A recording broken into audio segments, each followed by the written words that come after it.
For the next several years, the family settled into a familiar routine. The haunted house was sometimes active every day for months at a time, or it was quiet. When poltergeist activity was happening several times a day, Sally said that the haunted house was on again. During periods of inactivity, Sally said that the house was off. Usually the haunted house was on. In addition to things flying off the shelves or walls, sometimes a random object would disappear only to reappear in the same location days or weeks later. Or, an object would reappear in an entirely different location, such as behind the water heater. This was weird and annoying, but not particularly concerning.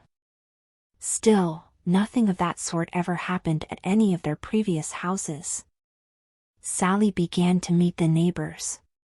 One of them was an odd old man who lived by himself in a tired old house on the edge of the woods. His house set farther back than any of the others as it predated the neighborhood. He owned many acres of that land, and could often be found wandering through the trees.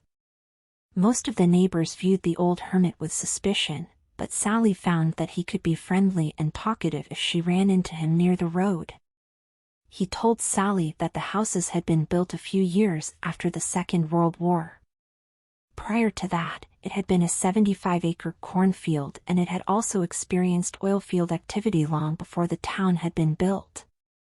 Sally learned that the entire property had originally belonged to an old Indian woman who, in the 19th century, had lived in a single-pen log cabin.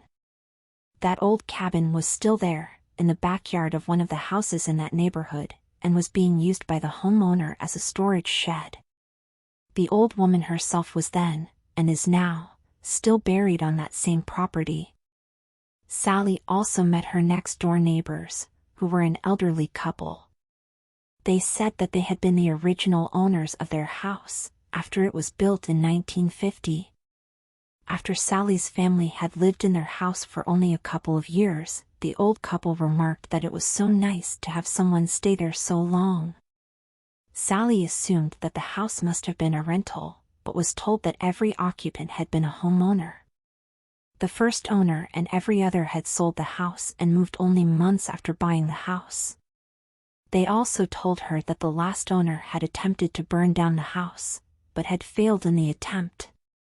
Thinking about what she had been told, Sally went to the local library, where she researched the previous owners using old city directories.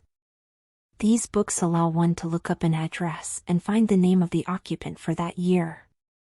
Chillingly, Sally saw the confirmation that new owners appeared in each volume. Seeing it in print made it much harder for Sally to believe that all of the strange things happening in the house might be caused by settling walls or wind.